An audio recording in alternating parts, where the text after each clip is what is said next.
Bismillahirrahmanirrahim. Assalamualaikum warahmatullahi wabarakatuh.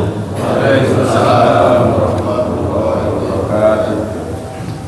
Hamdan katsiran tayyiban mubarakan fi kama yuhibbu rabbuna wa yarda. Ashhadu an la ilaha illallah wahdahu la syarika lah wa ashhadu anna Muhammadan abduhu wa rasuluh sallallahu alaihi wa ala alihi wa ashabihi ajma'in wa man tabi'ahum bi ihsanin ila yaumiddin. Wa qala ta'ala Bismillahirrahmanirrahim. Inna a'tainakal kautsar fasholli li rabbika wanhar inna syani'aka huwal abtar. Suratul Kautsar. Amma ba'd. Hadirin wal hadirat, para bapak, para ibu, saudara-saudari sekalian yang semoga senantiasa dirahmati dan diberkahi oleh Allah Subhanahu wa taala. Alhamdulillah, pada kesempatan subuh di hari ini kita masih diberi oleh Allah taala kesempatan, kesehatan, Islam dan iman, dan nikmat-nikmat yang lainnya yang sangat banyak sekali.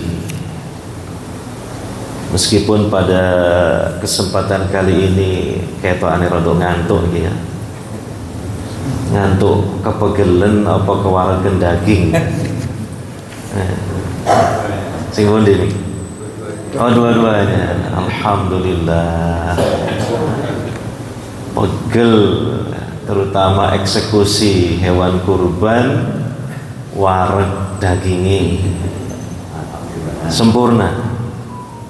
Pegelnya pegel ibadah. Pegel biasa saja bagi orang mukmin itu menghapus dosa, apalagi pegel ibadah. Dan juga dapat nikmat ya, merasakan kelezatan daging hewan kurban. Dan yang lebih penting lagi, kita berdoa dan berharap kepada Allah Subhanahu wa taala dengan mengucapkan taqabbalallahu minna wa minkum shalihal a'mal. Semoga Allah Subhanahu wa taala menerima segenap amal-amal soleh yang telah kita laksanakan, terutama mulai tanggal 1 Dzulhijjah sampai hari ini, dan mungkin sampai insyaallah hari tasyrik terakhir. Semoga zikir-zikir kita, takbir, tahlil, tahmid yang merupakan kalimat zikir yang afdal, yang paling dicintai oleh Allah Subhanahu wa taala, yang dibaca di awal sampai juga 3 hari setelahnya atau 4 hari setelahnya, hari tasyrik, Idul Adha dan hari tasyrik, yang ini disebut oleh para ulama sebagai zikir mutlak dan muqayyad. Dan kata Nabi sallallahu alaihi wasallam bahwa kalimat ini, takbir terutama, yang dibaca oleh seorang mukmin dengan ikhlas, dengan khusyuk, ini menjadi sebab Allah Subhanahu wa taala menganugerahkan kepada pembacanya surga. Semoga Allah Subhanahu wa taala menerima segenap amal soleh kita, menghapuskan dosa-dosa kita, dan Allah anugerahkan kepada kita surga. Amin ya rabbal alamin. Hadirin wal hadirat yang dimuliakan oleh Allah Subhanahu wa taala, meskipun pegel dan juga kewaragen daging rasanya juga tidak wareg-wareg panjenengan itu untuk menimba ilmu agama Islam. sehingga sekalipun masih dalam suasana euforia Idul Adha dan juga penyembelihan hewan kurban, tetap di majlis ini diselenggarakan majlis ta'lim. Mudah-mudahan Allah Subhanahu wa taala memberkati kita semua dengan semangatnya dan cintanya kita kepada ilmu Islam. Amin ya rabbal alamin. Hadirin wa hadirat yang dimuliakan oleh Allah Subhanahu wa taala, kita lanjutkan serial kajian kitab Riyadhus Shalihin, masih membahas kelanjutan bab memuliakan ahli baitnya Rasulullah sallallahu alaihi wasallam. Yang terakhir itu kita baca hadis atau merupakan bagian dari wasiat-wasiat Rasulullah sallallahu alaihi wasallam yang beliau sampaikan di Ghadir Khum. Ghadir itu artinya nahrun shaghir, sungai kecil yang ada di padang pasir yang terletak antara Makkah dan Madinah, di mana Nabi SAW menyampaikan wasiat-wasiat beliau, di mana peristiwa Ghadir Khum ini oleh sebagian ahlul bid'ah, yaitu terutama dari kalangan Syiah, mereka memanipulasi peristiwa Ghadir Khum ini. Dalam versi mereka katanya Nabi SAW di Ghadir Khum berwasiat bahwa ahlul bait itu maksum, padahal tidak, dan bahwa kekhilafahan setelah beliau itu diserahkan kepada Ali bin Abi Thalib radhiyallahu anhu. Sesungguhnya tentang peristiwa Ghadir Khum yang Nabi sallallahu alaihi wasallam menyampaikan wasiat-wasiat beliau, tidak ada isinya seperti itu. Karena diriwayatkan oleh orang-orang yang gak jelas, bahkan jelas-jelas orang-orang yang mereka memiliki pemikiran yang menyimpang dari kalangan Syiah Rafidhah.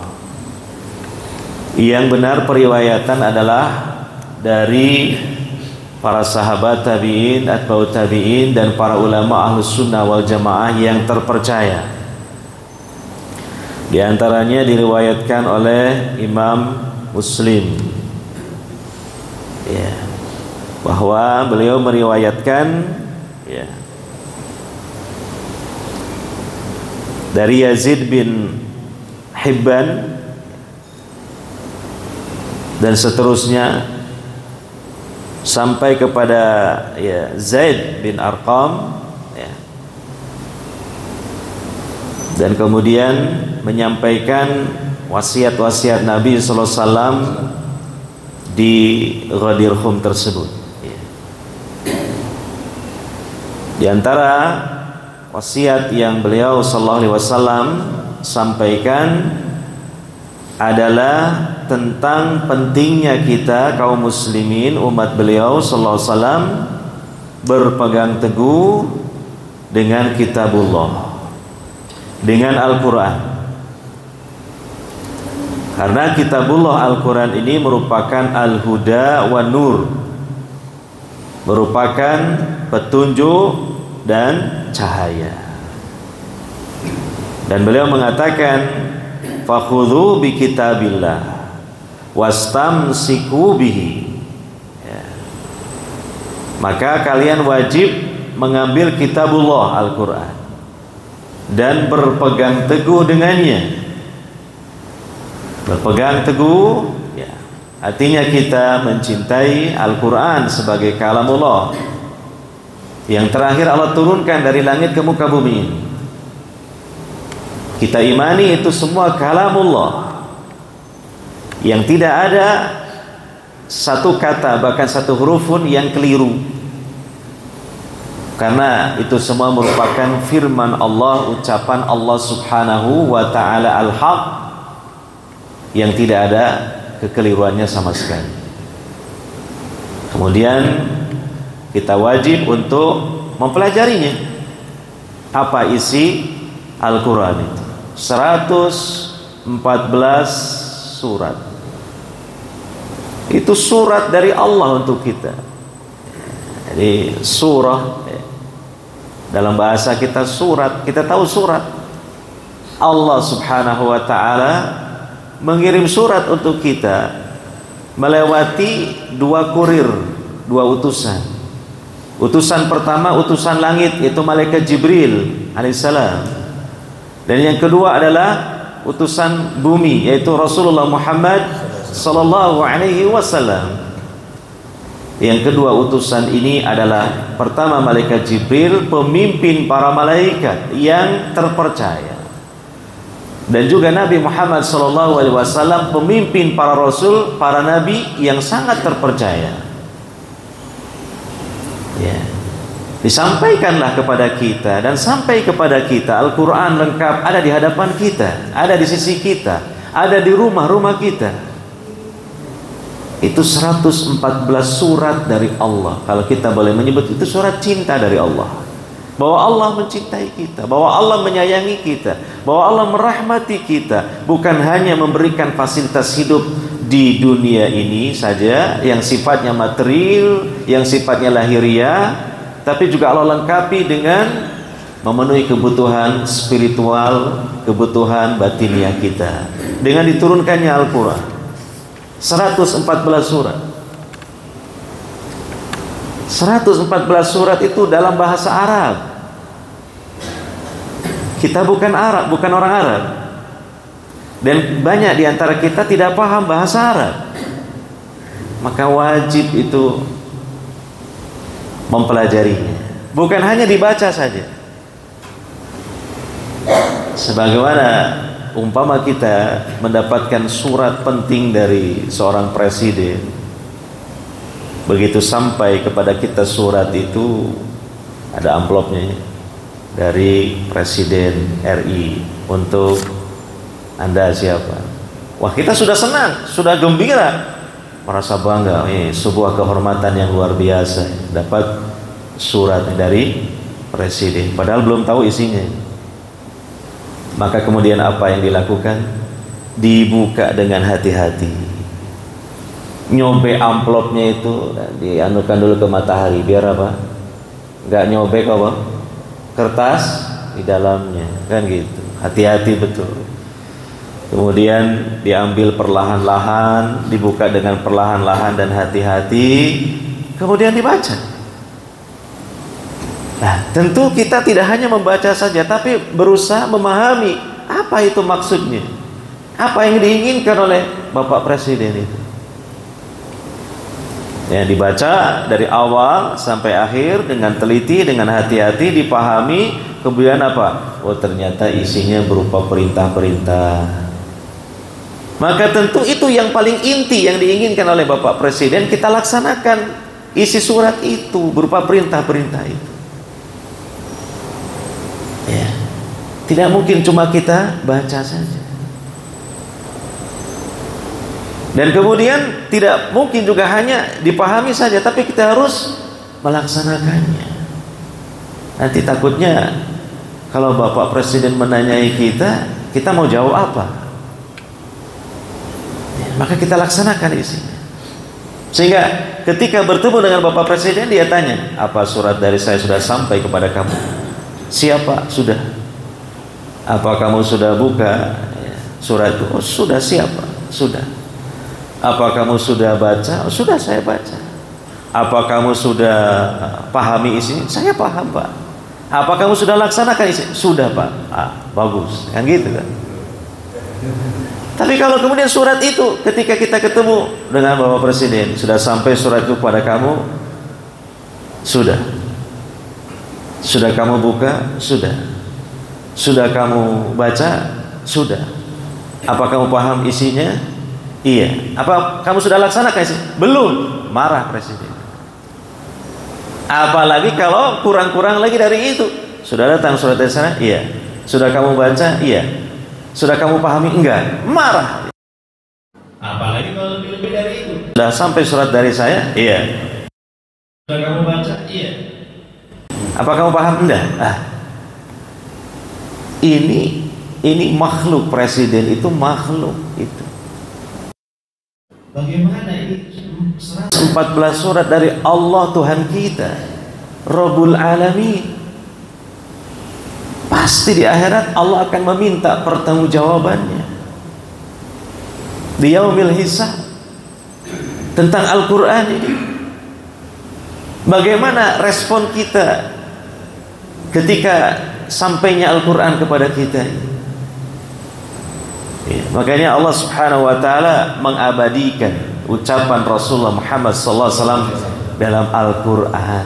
Tidak seperti biasanya ada dari keluhan Nabi sallallahu alaihi wasallam yang diabadikan dalam Al-Quran.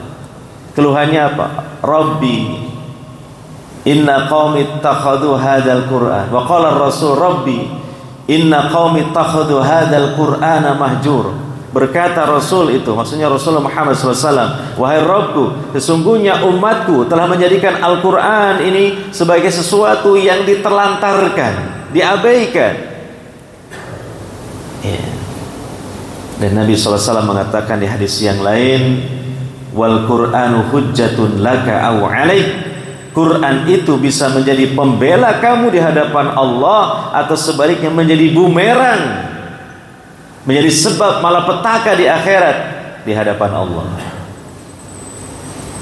Kapan Al-Quran menjadi pembela kita di hadapan Allah? Ketika kita berpegang teguh dengan Al-Quran. Dan kapan Al-Quran itu malah menjadi bumerang bagi kita? Ketika kita bersikap abai menelantarkan Al-Quran itu. Ya. Maka ini bagian dari wasiat dari Nabi SAW, tentu hal yang sangat penting sekali. Maka mari sesuai dengan niat, komitmen dan usaha kita yang maksimal, bagaimana kita menyambut dan merespon Al-Quran. Kita membacanya, kita mempelajarinya melalui kajian tafsir Al-Quran. Nah, yang panjenengan biasa pelajari sama Ustadz Effendi itu baru tarjamah. Harus dilanjutkan lagi yang ketiga, yaitu tafsir. Jadi T pertama tilawah, membaca, T yang kedua tarjamah, T yang ketiga tafsir. Lalu yang terakhir T yang keempat tatbik. Tatbik itu apa? Mengamalkan isinya. 4 T. Maka jangan sampai kita semua jatuh ke T yang lain, yaitu apa? Teledor. Nah, itu. Ya. Mumpung Allah Subhanahu wa taala masih memberikan kesempatan kepada kita. Karena kesempatan ini semakin menipis dan suatu saat pasti habis. Jangan sampai kita berlindung kepada Allah Subhanahu wa taala, saya dan panjenengan semua, di akhir hayat kita, di akhir hembusan nafas kita, sebelum kita menutupkan mata kita, bagian dari penyesalan yang mendalam adalah kita menyesal karena belum maksimal merespon Al-Quran. Karena itu sangat mungkin terjadi itu penyesalan di akhir hayat kita di dunia, karena kita tidak maksimal bagaimana kita berinteraksi dengan Al-Quran. Kita tidak melakukan 4T, malah jatuh ke T yang satunya apa? Teledor. Padahal ini juga bahkan bagian dari wasiat-wasiat penting Rasulullah Sallallahu Alaihi Wasallam. Ya. Yang penting kita berusaha. Tentang saya belum khatam mempelajari tafsir Al-Quran. Ya memang butuh waktu yang lama. Bisa jadi kita kaji tafsir Al-Quran, kajiannya belum habis, umur kita yang sudah habis. Tidak apa-apa, kita sudah punya komitmen, kita berusaha. Allah Subhanahu wa taala yang mengatur dan menganugerahkan itu semua kepada kita. Dan kemudian setiap ilmu yang kita pelajari, yang kita gali dari ayat Al-Quran, dari surat-surat Allah Subhanahu wa Ta'ala itu, kita berusaha untuk mengamalkannya, sehingga mudah-mudahan nanti pada yaumul hisab, ketika Allah Subhanahu wa Ta'ala kita menanyai tentang 114 surat itu yang sudah sampai kepada kita, kita punya jawaban yang itu menjadi andalan kita. Kita semoga dibebaskan dari murka Allah, dan seberapapun ayat-ayat yang sudah kita pelajari, apalagi yang kita amalkan, semoga menjadi sebab Allah Subhanahu wa Ta'ala merahmati kita. Iya. Nah, ini wasiat yang pertama. Yang kedua, wasiat beliau tentang ahlul bait beliau. Ya. Summa qala, kata Nabi sallallahu alaihi wasallam, wa ahlu baiti, dan ahlu baitku. Siapa ahlul bait? Kemarin kita jelaskan. Ya, istri-istri Rasulullah sallallahu alaihi wasallam, keturunan Nabi sallallahu alaihi wasallam sampai hari kiamat. Dan hanya melalui satu jalur saja, yaitu jalur Fatimah binti Rasulullah sallallahu alaihi wasallam, yang mereka beriman. Kalau mereka tidak beriman, sekalipun ahlul bait Nabi tidak masuk kepada apa ahlul bait yang memang dipesankan oleh Nabi sallallahu alaihi wasallam untuk menghormati mereka, untuk menunaikan hak yang bahkan lebih daripada kaum muslimin pada umumnya. Iya. Ya, dan juga ahlul bait Nabi sallallahu alaihi wasallam dari kalangan Bani Hashim, ini kerabat Nabi sallallahu alaihi wasallam dan anak keturunan. Maka kita berada pada sikap pertengahan Ahlus Sunnah wal Jamaah, sebagaimana yang sudah saya singgung pada pembahasan yang lalu. Tidak gulu berlebih-lebihan dalam menyanjung ahli bait, sampai kita punya keyakinan bahwa ahlul bait itu maksum. Yang maksum itu para rasul, para nabi. Ahlul bait itu sudah punya kapling-kapling surga. Ahlul bait itu nanti bisa menyampaikan syafaat secara hak mutlaknya. Nah, ini sifat gulu berlebih-lebihan. Dan juga tidak pada sikap yang ada pada ekstrim yang kebalikannya, yaitu al-jafa, melecehkan, merendahkan. Ya. Dimana sebenarnya ya, kalau kita perhatikan dari akidah-akidah dan kitab-kitab yang dimiliki oleh kaum Rafidhah Syiah, maka sikap gulu dan jafa itu dua-duanya ada pada mereka sekaligus. Malahan gulunya mereka terhadap ahlul bait, terutama dari keturunan Fatimah dengan Ali bin Abi Thalib, yang mereka memiliki sikap yang berlebihan. Di sisi yang lain mereka melecehkan, merendahkan, terutama kepada sebagian dari istri-istri Nabi sallallahu alaihi wasallam, yaitu Aisyah dan Hafsah. Aisyah binti Abi Bakar As-Siddiq radhiyallahu anhuma, dan Hafsah binti Umar bin Khattab radhiyallahu anhuma. Mereka sangat membenci dua istri Nabi SAW ini, karena seiring dengan besarnya kebencian mereka kepada dua sahabat itu. Jadi ini sikap yang keliru, bahkan menyimpang, yaitu gulu berlebihan dan al-jafa, merendahkan, melecehkan, ada semua pada kaum Rafidhah. Nah, kita jangan sampai seperti itu. Itu berlawanan, bertentangan dengan nas-nas Al-Quran dan juga hadis-hadis Nabi sallallahu alaihi wasallam, dan bahkan bertentangan dengan wasiat-wasiat Rasulullah sallallahu alaihi wasallam. Dan berkonsekuensi sangat berat sekali ketika melecehkan, membenci sebagian dari istri-istri Nabi SAW. Pertama apa? Sama dengan membenci Allah. Kenapa? Allah dalam Al-Quran seperti dalam surah An-Nur telah mensucikan atau membersihkan nama baik Aisyah dari tuduhan selingkuh.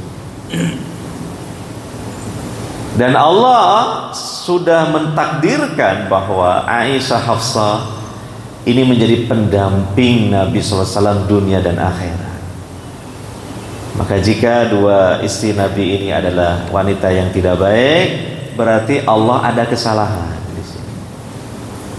Dalam firman-Nya, dalam juga takdirnya. Kok menggandengkan Rasul terbaiknya dengan wanita yang tidak baik? Berarti sama dengan menuduh Allah tidak baik. Ini bahaya.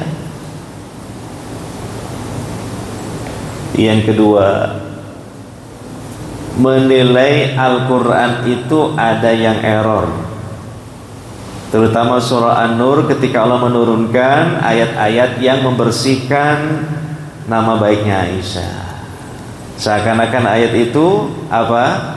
Tidak ada manfaatnya karena nggak sesuai dengan faktanya. Mendustakan beberapa ayat dalam Al-Quran. Yang ketiga, mereka menuduh para sahabat bahkan istri-istri Nabi SAW yang Allah ridho kepada mereka dan mereka ridho kepada Allah, radhiyallahu anhum wa radu'an,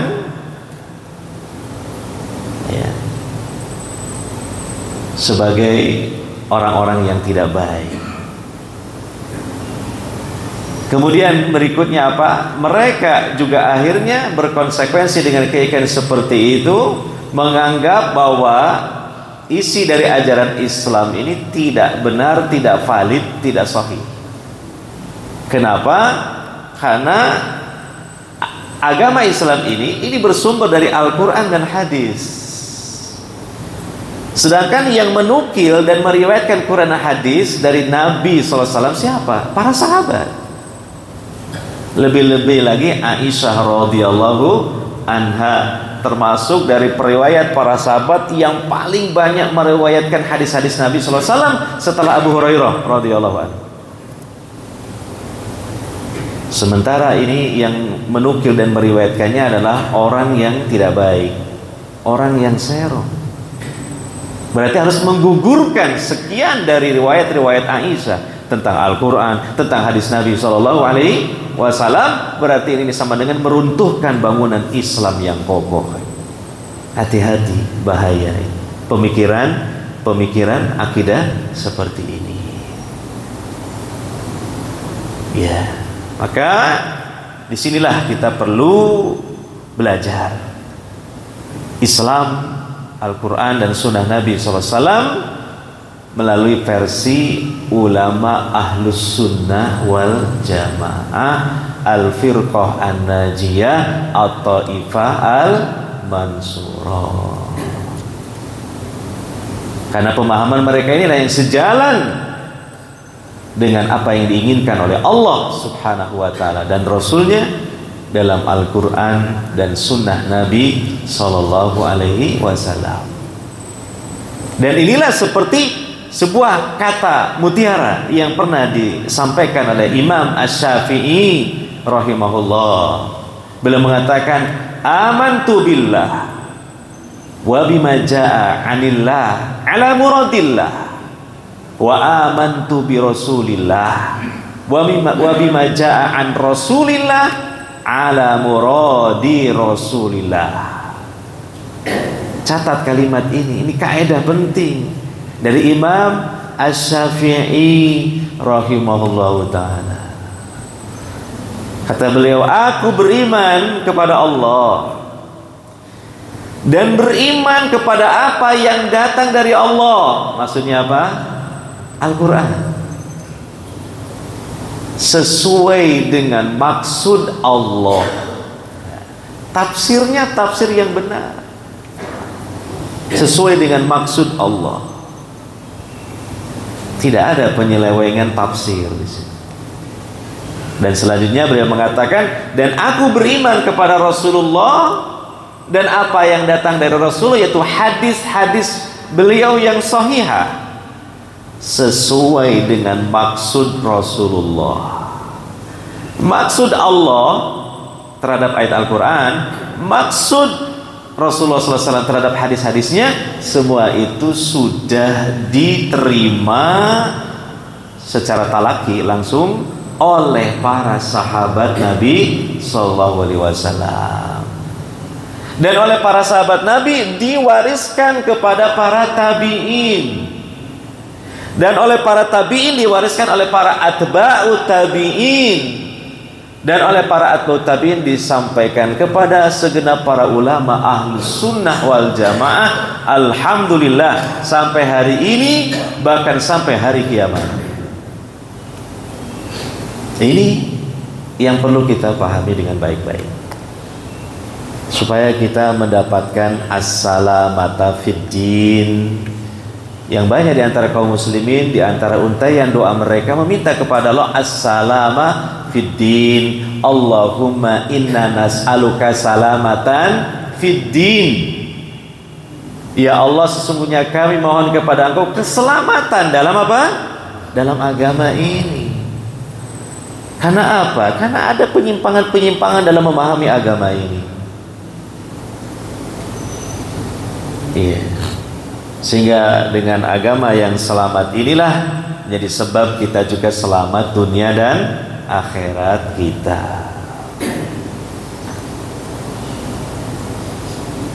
Dan itu mungkin penuntasan pembahasan mengenai bab mencintai dan memuliakan ahlul bait. Ahlul baitnya Nabi Sallallahu Alaihi Wasallam.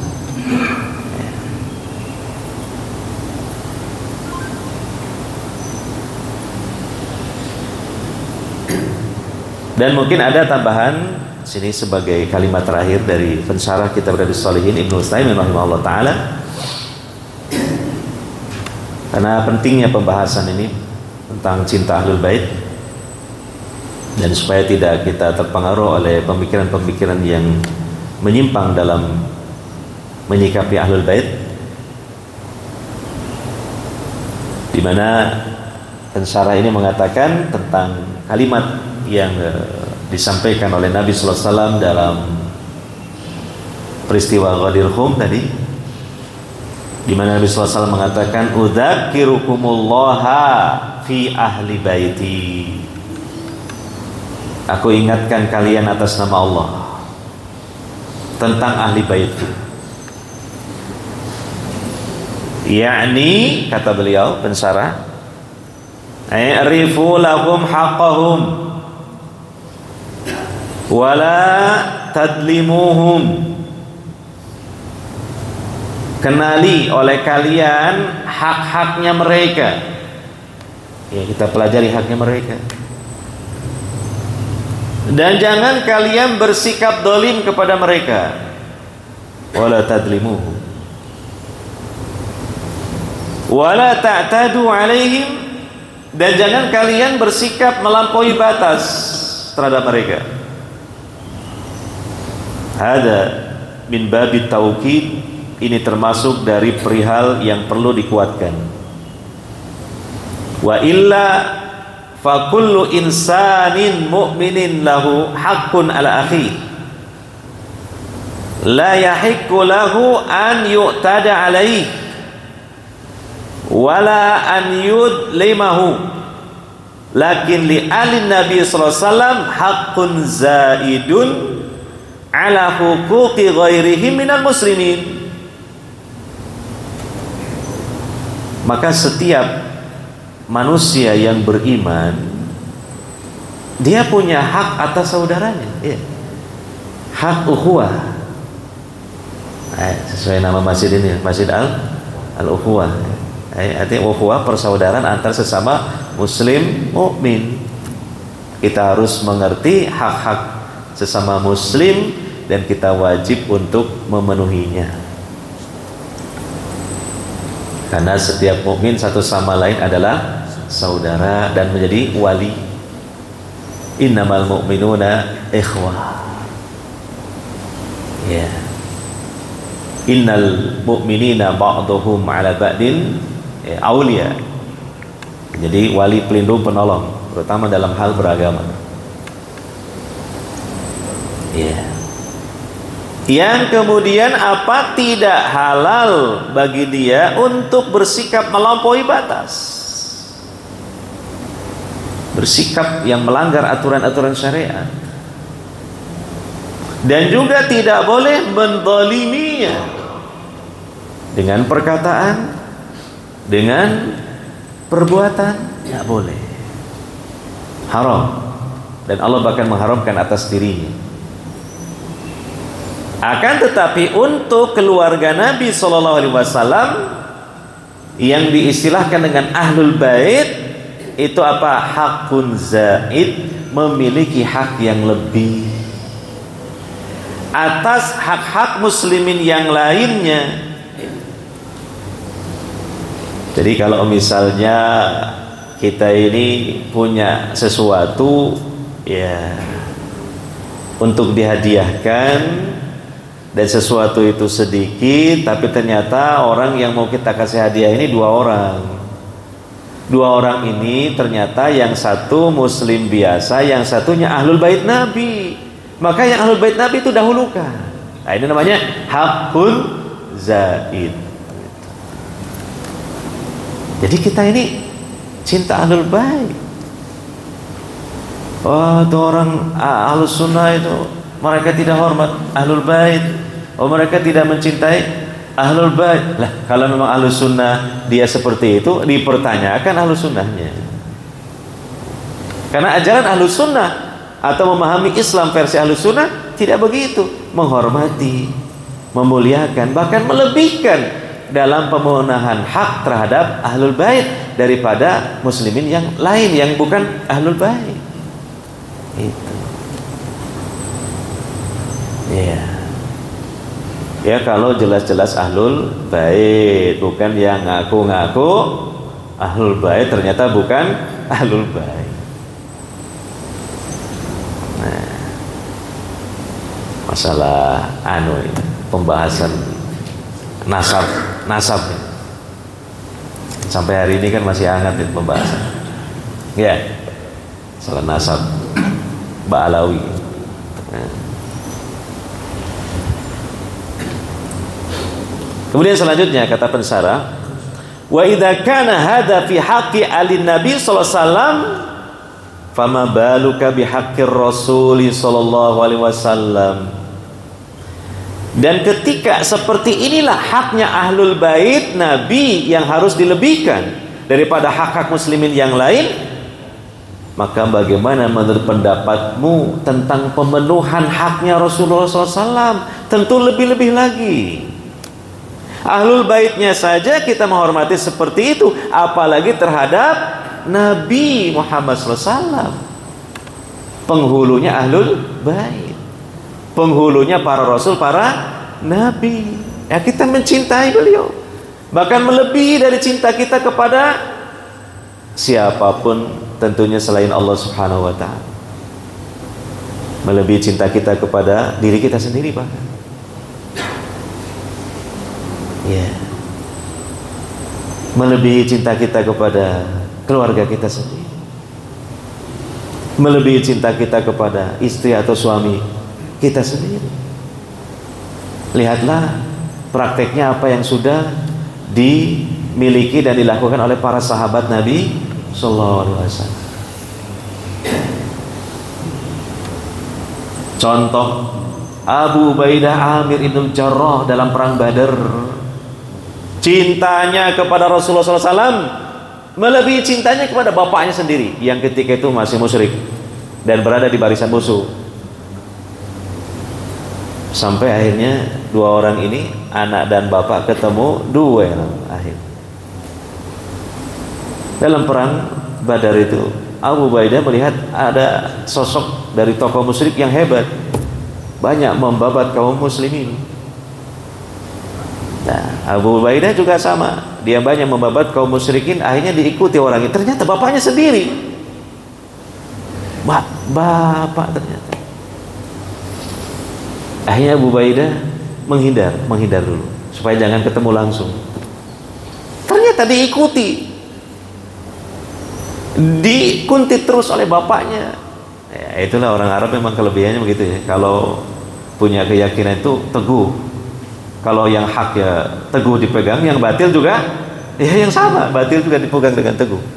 Oh itu kalau bahasa mau kurang ajar anakku itu sekarang jadi musuhku, dikejar oleh bapak. Akhirnya ketemulah sudah berhadap-hadapan bapak dan anak. Akhirnya bertempur habis-habisan hingga sampai pada satu momen Abu Ubaidah bisa menyabetkan pedangnya dan membelah badan bapaknya jadi dua. Kira-kira menurut kita ya apa?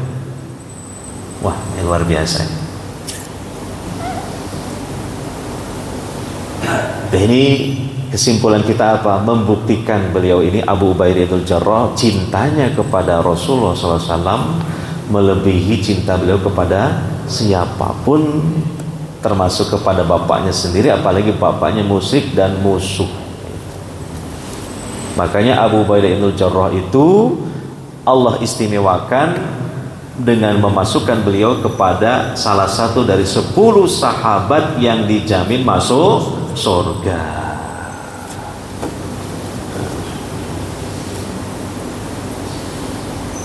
Selanjutnya saya baca terakhir. Haqqur Rasuli sallallahu alaihi wasallam a'dhamul huquqi ba'da haqqillah. Haknya Rasulullah sallallahu alaihi wasallam yang wajib kita penuhi adalah seagung-agung hak setelah haknya Allah. Tentunya Allah yang nomor satu. Baru kemudian Rasulullah sallallahu alaihi wasallam.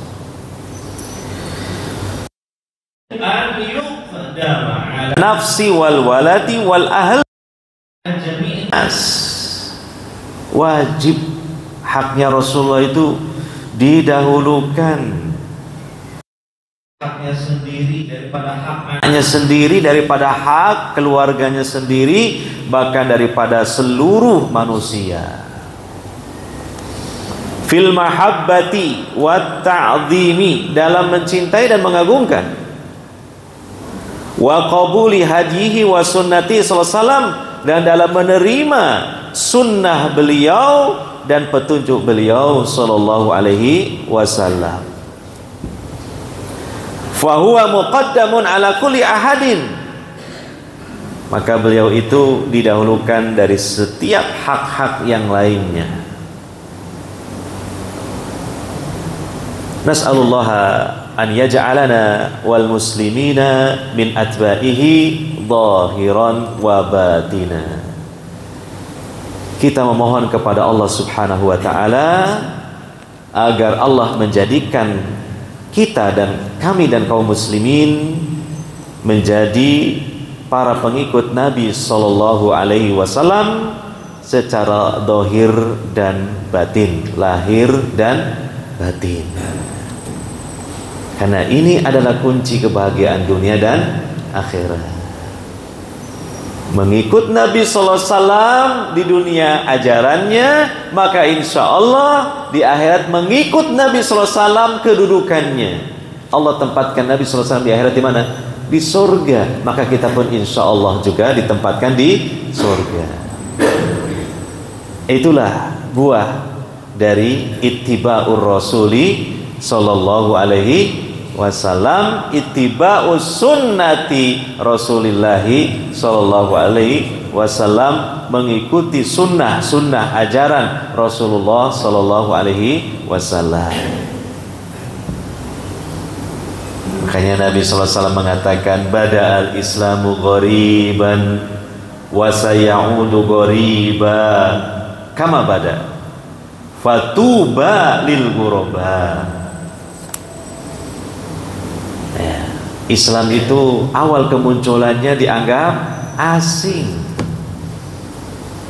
dan akan kembali ajaran Islam ini dianggap asing, bahkan mungkin oleh sebagian kaum muslimin yang mereka sudah meninggalkan ajaran Islamnya yang benar. Maka apa? Fatuba lil ghuraba, berbahagialah orang-orang yang dianggap asing itu.